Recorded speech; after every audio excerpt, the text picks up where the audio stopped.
Good afternoon all. So in this session we discuss a very important gynecological condition known as uterine fibroids or uterine myoma, a very common condition affecting most of our women.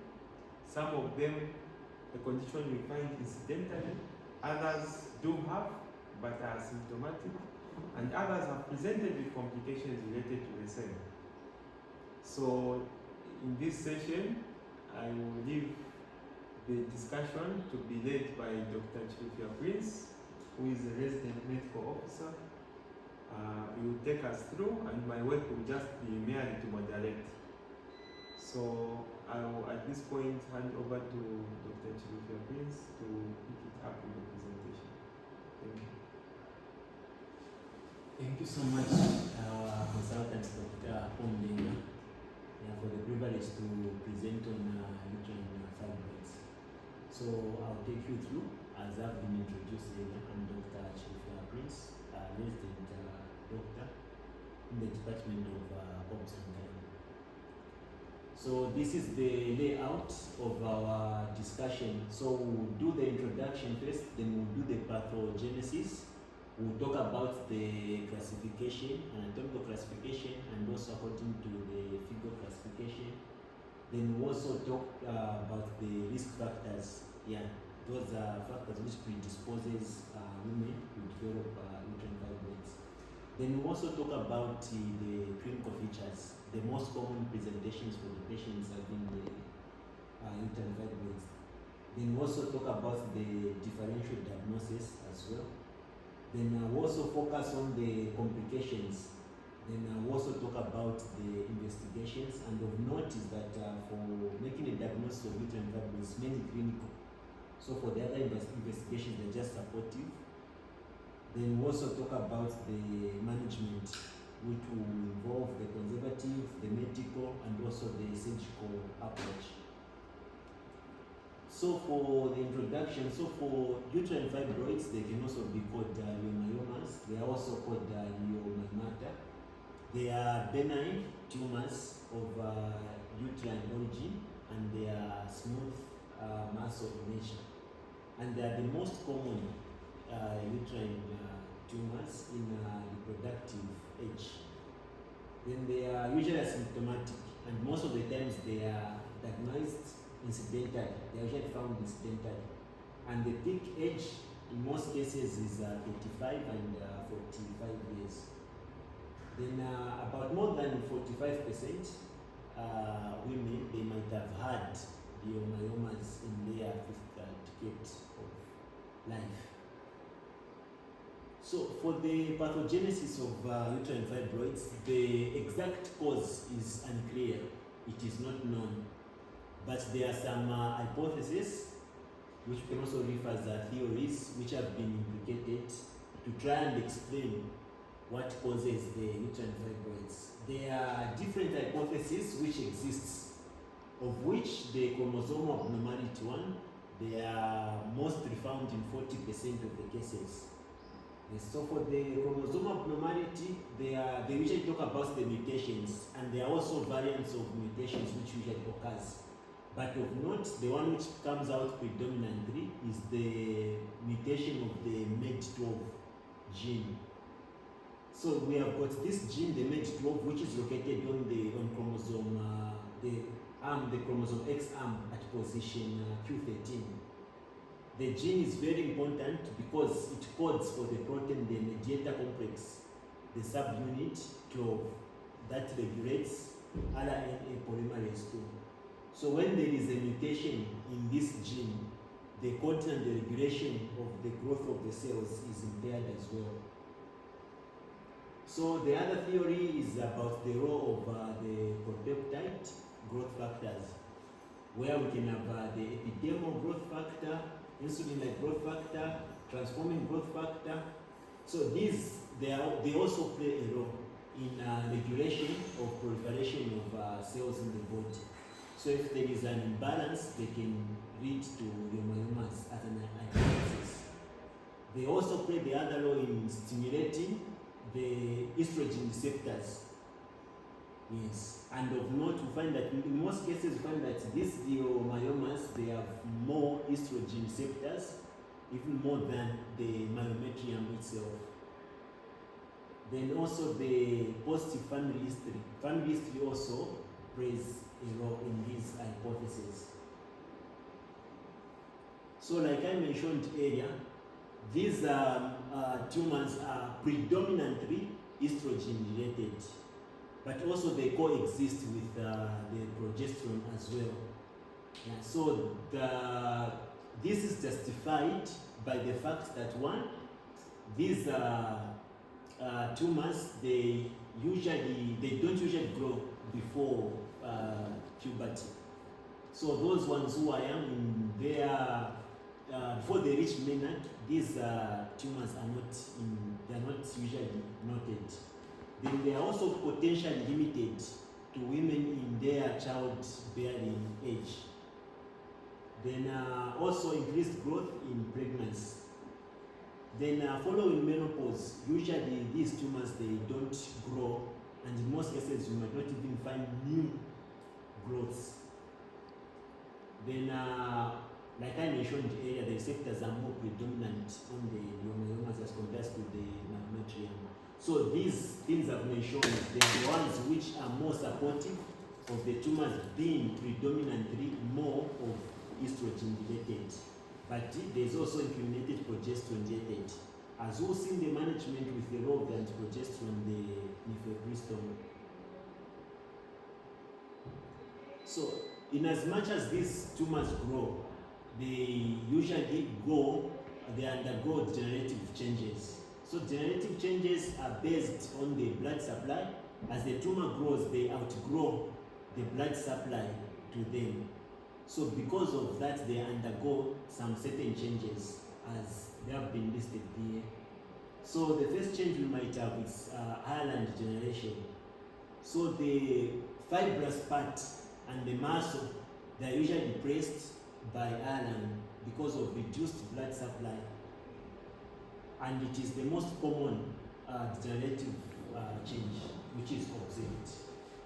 Then we can also have cystic degeneration. So for cystic degeneration, at the center of the fibroids, there will be, because of reduced blood supply, like I've mentioned earlier, that's the main anchor which causes to these degenerations. There will be like cystic-like structures in the middle of the center. Then we can also have red degeneration. So for red degeneration, we can have infarcts at the center, and this type of degeneration is painful, and it is most common in pregnant women. Then we can also have calcification. So for calcification, it is mostly common in postmenopausal women, and also if we have a pedunculated fibroid which has twisted, it has been cut short of blood supply. Then usually the leiomyomas, they rarely undergo sarcomatous degeneration, or they can rarely develop into leiomyosarcomas. So the incidence is less than 0.5% of all the cases of leiomyomas. Okay, so thank you. Just on that point, I'll be intervening. Yes, excellently presented. Nothing to add or subtract on my part, but just to re-emphasize the fact that the etiology of uterine leiomyomas is not well understood, as has been mentioned, and as has been propounded here, we knew that estrogen had a role in its growth with regards to the presence of the estrogen receptors, but we are now increasingly aware of the fact that progesterone has a role to play, and it was exemplified by the statement that explains why we are now using mifepristone, which is RU486, in managing uterine fibroids medically, particularly in wanting to shrink them. I'm mentioning that because progesterone is important in neovascularization, in formation of new blood vessels, because the uterine fibroid has to grow on the basis of having blood supply to it. Yes. And therefore, progesterone becomes crucial. So an anti-progesterone agent like mifepristone can actually be used together with other drugs that blocks estrogen to actually manage the fibroids. But I'm very happy with the explanation, detailed explanation about the MED12, which is a chromosomal issue, as well as the polypeptide growth factors. Several of them have been highlighted here. That is essential in understanding the pathogenesis of uterine fibroids. In terms of degeneration, you can just go to that slide.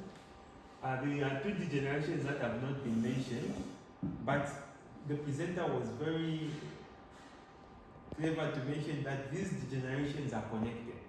You might start with hairline, then fluid, which is cystic, and then what can take advantage of the cystic fluid? It's infection. So you might end up with what is called the septic degeneration. And then also don't forget that you might also have what is called fatty or leukoid degeneration. And then you can conclude with the red degeneration, which is common in pregnancy because the fibroid wants to outgrow its blood supply. So it will end up with ischemic areas, and that becomes very painful. And then calcific and rarely the sarcomatous, which has been mentioned. You can proceed. Thank you so much. Yes, so for the classification, classification is by anatomy, by location. So there have been two broad classifications under anatomy. We can have cervical, uterine fibroids, then we can also have corporal, which is the body of the uterus. So for the one for the body of the uterus, we can further classify them. We can have intramural, which is also called interstitial, which is the most common one. Then we can also have subserosal, which is the second commonest one for the corporal ones. So for subserosal, they can also further be subcategorized into the serous one, purely serous. Then we can also have the broad ligament one, which are called pseudo fibroids or false, because they are found in the broad ligament aspect. And when we talk about the pressure symptoms, we appreciate these ones in view of compressing on the ureters, causing intraureter and ureterostasis and infections and the likes.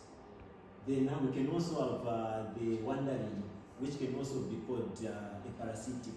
So for these ones, they are subserosal, which are pedunculated, and they can embed themselves in the abdominal cavity, and they can get their blood supply from the omentum and also from the mesentery.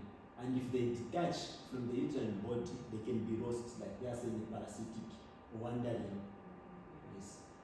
Then for the submucosal one, we can have the cells on the pedunculated. There are some illustrations of some diagrams to help us understand the pictures, we visualize them. Then for the cervical one, we can have the lateral one, we can have the central, we can have the posterior or the anterior. So these are locations in reference to the cervix. So this is the diagram trying to illustrate what I was mentioning. We can, as we can see, we have the subserosal, we can have the intramural, we can have the submucosal. Unfortunately, the diagram I found, I couldn't find something which could give us a good illustration on the cervical ones. Yes. So that is just a diagrammatic illustration of what I was mentioning, but I'm sure I've explained on the parts, even if some parts are not elaborated on the diagram. Okay.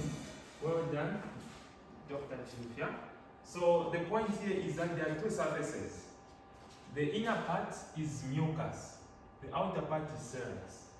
So the question is the fibroid closer to the serosa or is it closer to the mucosa? So if it's punching in or embedding into the mucus, then it's submucosal because it's below the mucus. Sub means below, not so. Yes. Then this is subserosal. So again, it's a clinical estimation. If you're on the operating table or you are putting an ultrasound probe, you can tell that this is closer to the serosa or it's closer to the mucosa. Whatever is right in between, it's intramural. It's right in between. It's in the depth of the muscle. So it's subserosal, submucosal, and in between intramural or interstitial. But usually we like using the term intramural because we want to speak the same language as the sonographers. Now, what he's trying to say, or what he has clearly explained, is that a subserosal one can also be pedunculated, meaning it can have a stalk.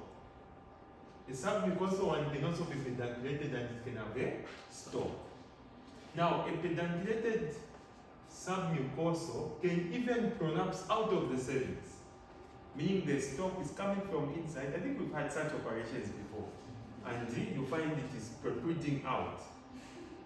Now, the issue here is that a subserosal pedunculated can actually cut off its blood supply from the main uterus and then grab any blood supply from the mesentery or from the omentum. And those now become wandering or parasitic fibroids. Those wandering things can also be similar to the submucosal, and that's the ones you're calling the sessile. Suffice to mention that the fibroid can find itself in the broad ligament, between the leaves of the broad ligament. And those are the ones which are called the Foss fibroids, or the pseudofibroids, or the interligamentary or ligamentous fibroids. And they say that those are very bad because they omit the ureter, transmitting urine from the kidneys going to the blood, and it can be pressed on. Now, I'll conclude by saying that the uterus and part of the vagina comes from the paramesonephric ducts or the Mullerian ducts, which are two tubes which meet in the midline. But what happens to the mesonephric duct or the Wolffian duct? It degenerates in a female, but it leaves three remnants: the parafuron, epophuron, and the Gardner's cyst. So a Gardner's cyst can confuse you with a Foss fibroid because it also sits in the broad ligament. Thank you so much, Boss. So, thank you for that detailed elaboration, Boss.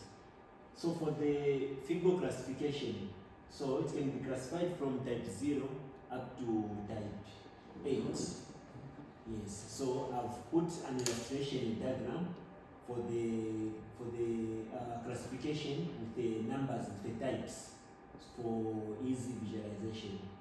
So I'll just run you through.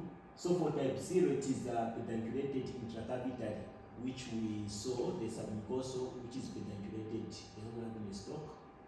Then for type 1, it's a submucosal with less than 50% intramural. So we've seen that part of it is in the intramural aspect, but it is still submucosal by less than 50%. The second one, the type 2, it is the same as type 1, but for it is more than, greater than or equal to 50% into the intramural. Then for type 3, it is 100% total intramural, though directly in contact with the endometrium. So it is directly in contact, partially in contact with the endometrium, but 100%, most of its part is already in the intramural aspect. Then for type 4, we have the one which is 100% located in the intramural without any contact with the endometrium. Then for type 5, we have the subserosal one with greater than or equal to 50% intramural. So it is subserosal, but most of it is in the intramural aspect. Then for the type 6, it is the subserosal one with less than 50% intramural.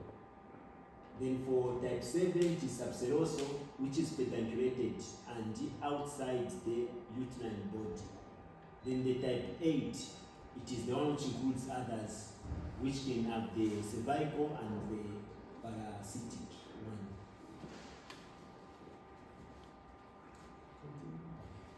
So for the gross characteristics, so for the leiomyomas, they can be small in size, they can be medium in size, they can also be large in size. And in contexture, they are firm, and they can be soft in cystic degeneration.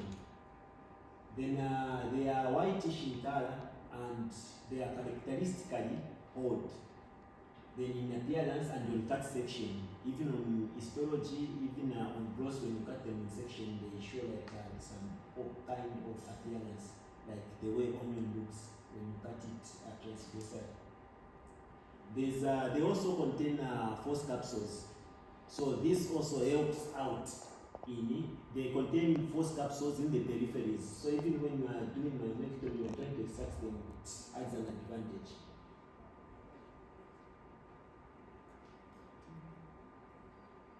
Yeah, so these are the images. Yeah, this operation, we had one patient, this operation was done by our gynecologist, a consultant. So the first image we are seeing on our left, this is the view of the uterus with multiple fibroids before they were removed.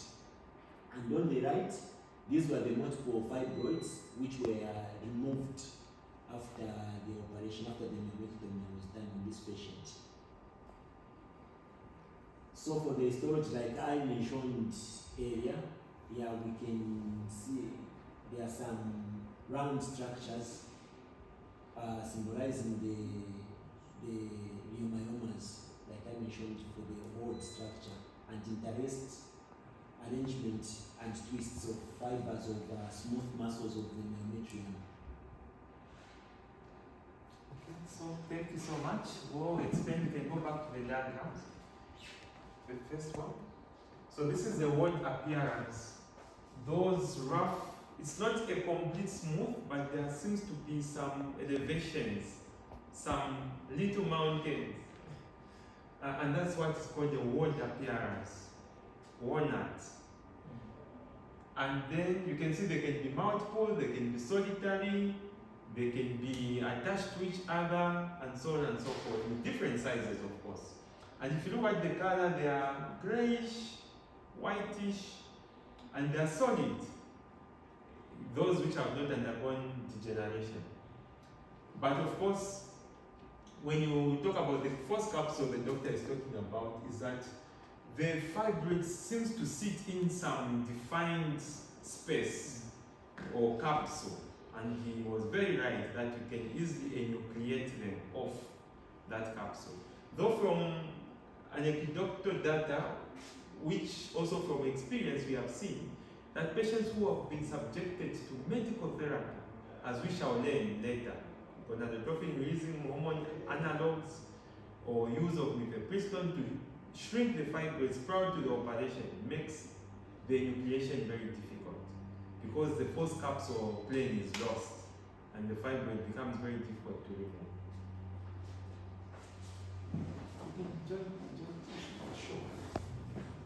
Okay, you can continue. Yes, so the other part is for the risk factors. So there are risk factors, like we said that the exact cause is not known, but there are some risk factors which are attributed to the cause of the uterine fibroid. So we can have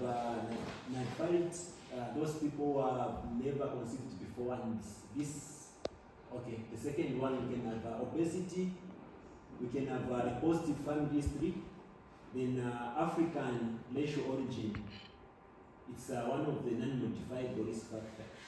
Then increasing age during the reproductive years, as the reproductive years are advancing, people are prone to developing uterine fibroids.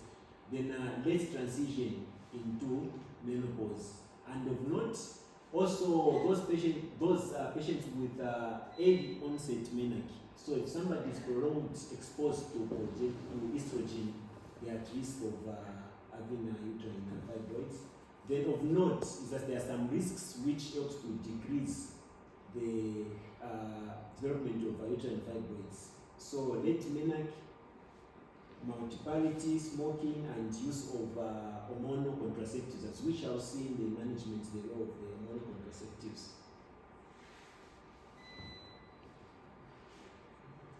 So for the clinical features,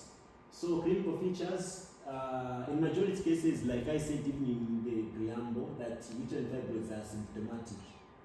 So for the clinical features, in most cases, what would bring the patients to the hospital is the menstrual abnormalities. So under menstrual abnormalities, you can have a prolonged or heavy menstrual bleeding, and the major culprit is the submucosal ones. and you can also have the intramural to some aspect. A small submucosal one can cause severe bleeding, even as compared to a large intramural one. So you can also have intermenstrual bleeding. So for intermenstrual bleeding, if you've got an ulcerated tip of the pedunculated one, like a polyp one, it can lead to intermenstrual bleeding. We should also consider association of other causes of bleeding, which you can have endometriosis as well. Then the other menstrual abnormality you can have is dysmenorrhea, where you have painful menses. Then the other clinical feature is subfertility. So because of the distortion of the anatomy of the uterus, it will affect a lot of things. One, the distance. When sperm is released, for it to meet the ovum, the distance is elongated. Then also implantation is also affected because of the anatomy of the endometrium being distorted. Then also menorrhagia and dyspareunia. For sexual satisfaction, you can find that the woman is not enjoying good sexual activities because of the painful sex and also the prolonged bleeding. Then also for the contraction, when sperm is released, the uterus needs to contract in a rhythmic manner so that it can also help in the transportation of the sperm. So in uterine fibroids, you might find that contraction is not occurring in a rhythmic manner. Then you can also have the pressure symptoms. So if the fibroids are growing posteriorly, they can compress on the rectum. Then you can have issues like constipation. If they are growing anteriorly, you can have painful urination, dysuria. You can have urinary retention. Then, like I mentioned earlier, for the broad ligamentous one, which might meet the ureters as they are coming down, they can cause compression on the ureters, and they can cause hydrourethria, where there's accumulation of urine in the ureter. And because of that, they can cause pressure to the kidneys, where you can now have nephrosis, which can also lead to infection because of stasis of urine. Then the other one, you can have lower abdominal pains. For lower abdominal pains, the most major one is the red degeneration, like we mentioned earlier. And sometimes the pedunculated one can twist. When they twist, they can have a short supply of blood, and they can cause pain. Then also for lower abdominal pain, you can have other associated conditions like endometriosis and pelvic inflammatory disease. Thank you. Thank you. Well done, Dr. Chilufya. So just go back to the first under clinical features. So the only point I will have to mention, well elaborated, is we need to look at what is called the palm coin classification. It's called the FIGO-AUB3 system. That's the latest system we are using, which brings in terminologies like heavy menstrual bleeding. Remember, we are coming from a generation of menorrhagia, metrorrhagia, and all those types of terminologies. So the palm coin classification will show you at which point the uterine fibroids stands. Under that, palm, like the palm of your hand, then coin is C-O-E-I-N.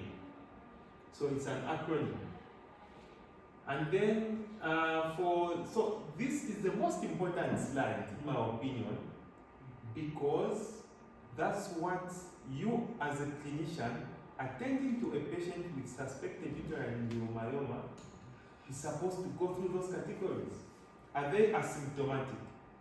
Do they have menstrual issues, which usually is prolonged heavy menses, which obviously will lead to anemia, and anemia has got symptoms and signs. It has got complications on the heart and kidneys. So you go in the line of menses, and it's good that you mentioned that the submucosal ones, no matter how small they are, can be nasty. As we have seen what happens when there's a pedunculated submucosal fibroid. That stalk and that fibroid can be nasty. HB will be 2, 1, patient will be in shock. Then the second category is subfertility. Either the fibroid is sitting where the baby is supposed to be, or it has blocked the outlet to the fallopian tubes, or indeed it has caused damage to the mucociliary peristaltic movement of the fallopian tubes. Next. Pressure symptoms, you've mentioned all of them. Posteriorly, they will press on the rectum. Somebody will even have some acute intestinal obstruction or constipation. Anteriorly, they will press on the bladder, so the bladder can't distend. So they will be passing urine very frequently. And they will have features similar to UTI. But also they can press on the bladder neck and cause acute urinary retention. But also the ones which will press on the ureters, that part, it's not always a broad ligament fibroid. It could just be big fibroids, because fibroids will be in all the directions of the uterus. So Mr. Francis' imaging will be able to pick the hydroureters or the bilateral hydronephrosis, and that can predispose to pyelonephritis, as you have put it. But there's one we haven't mentioned about pressing over the stomach. So patients will present with dyspepsia. They will be having early satiety, and they will basically have issues with the stomach, because this is a 37-week size fibroid which is pressing on the stomach. You can proceed. Okay. Thank you. So for the differential diagnosis, so we can have pregnancy. So even as we are investigating these patients, we need to do a beta HCG, a Grab index. Then we can also have an ovarian tumor. Then we can also have a tubo-ovarian mass. Then like Eda my boss alluded to, we can also for the difference for the, we can use the mnemonic, the palm coin, where we have the palm for structural causes and the coin for the non-structural causes. So for the palm P, you can have polyps, adenomyosis, myeloma, one of the topics we're discussing today. Then you can also have malignancy. Then for the coin, you can have coagulopathies, which are non-structural. You can have coagulopathies, ovulatory dysfunction. Then we can also, the other ones, we can have the iatrogenic causes, the other ones which are not yet classified. Then the E, you can have endometrial dysfunctions. So for the complications, in this presentation, they have been classified into non-obstetric complications and obstetric complications. So for the non-obstetric complications, most of them have been mentioned in the clinical presentations, and my boss has mentioned the aspect of anemia and the signs and symptoms of anemia. So one of the complications is anemia. We can have infertility or subfertility, talked about the heavy menstrual bleeding, you can have chronic pelvic pain, you can have sexual dysfunction, you can have constipation, urinary tract infection, or urinary incontinence. So for the obstetric complications, some of the things have been mentioned. You can have abortions, we can have first trimester bleeding, we can have preterm labor, we can have abnormal placentation, we can have malpresentations, we can have intrauterine growth restriction because of the fibroids, the space in utero is more for the proper growth of the fetus. We can have labor abnormalities, we can have increased need for cesarean section. Then we can also have postpartum hemorrhage because of the aspect of contraction of the uterus we talked about. Okay, thank you. So just on that point, you can go back to the non-obstetric complications, well outlined. And the only other complication you can consider including is the degenerations themselves, because the degeneration is a secondary change. Therefore, you can include all those cystic, calcific, hairline, red. In fact, red is also called what? Kenya's degeneration. Most of them get this Latin term, and many others, including sarcomatas. So degeneration can be included there. But you can go to the next one. Now, if you look at this list, you can see that for antepartum, this lady is prone to miscarriages, especially if it's a huge submucosal fibroid. It will push off that fetus out. So it can be a cause of recurrent pregnancy losses. Just these fibroids when it comes to abortion. Then preterm labor is understood because of the limited space, and then when we go into intrapartum, you see that there is what has been mentioned here, labor disclosure. Usually there will be prolonged labor, not so. But more importantly, what has been mentioned, increased risk for cesarean section, or what is known as increased risk of operative delivery. PPH is what I wanted to explain. What will happen is that on this uterus, where there is a fibroid, there is limited normal myometrium. Next to it, there is normal myometrium. So there will be discoordination in contraction. And that ultimately will lead to uterine atony, and that will lead to postpartum hemorrhage. In conclusion, there is also risk for uterine subinvolution. The uterus will not get back to normal in 6 weeks, and that can be a risk for fetal sepsis. So for the, thank you so much for that question. So for the investigations, like I said earlier, diagnosis of uterine fibroids is mainly clinical. So the other investigations are just supportive, like laboratory investigations where you can do the beta HCG, the diagnostic test for pregnancy, then full blood count, so that you can check for the parameters of anemia and the likes. Then for radiology, you can do a transvaginal ultrasound, 1 to L, to find the location of the fibroid and also the size. So a quick point on that one, Mr. Francis does what is called saline sonography. How do you call it? Yes. Yes. Where we Inject saline and do an ultrasound. It's good for submucosal structures because they will be able to delineate them better. Yes. Almost similar principle to HSG. Because don't forget also that if the patient has conception needs or has at least of some fertility, you need to do a full fertility workup so that you do not erroneously conclude that it's the fibroid which has caused the subfertility. So you need to have done semen analysis, done a hormonal profile, done maybe HSG or saline sonography, so that we are very sure that if we are going to intervene, be it surgically or otherwise, we are going to have a better outcome than the client coming back to say, you operated on me and I still don't have a baby 10 years later.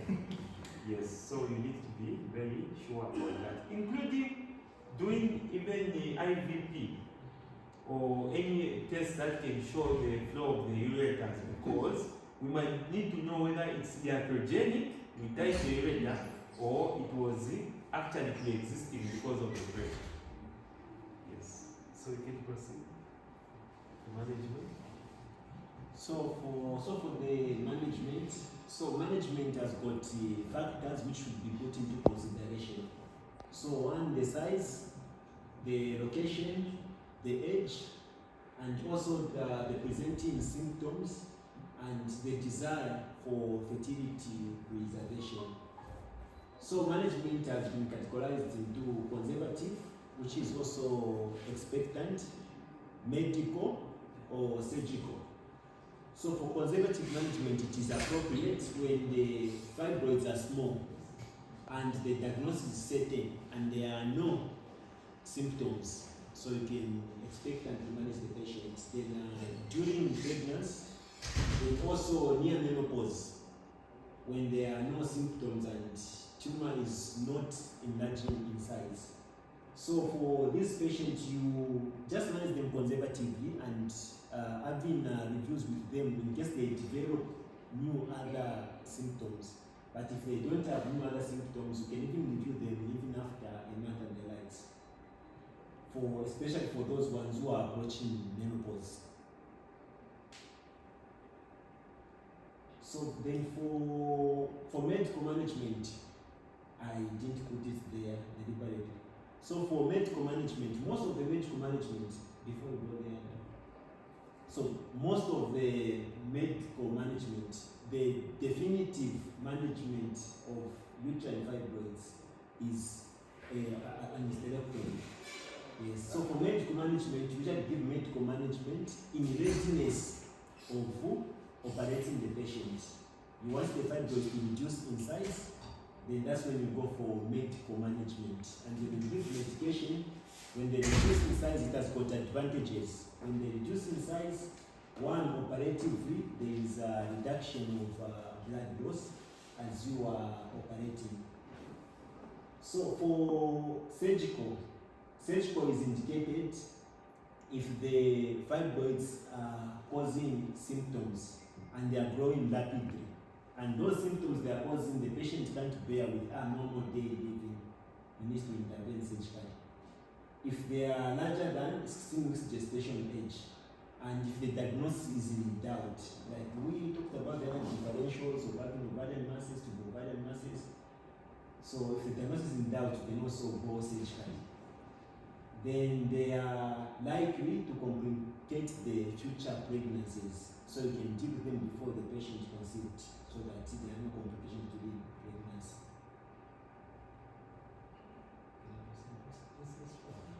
So for the medical management, we've got a variety of medications which can be used.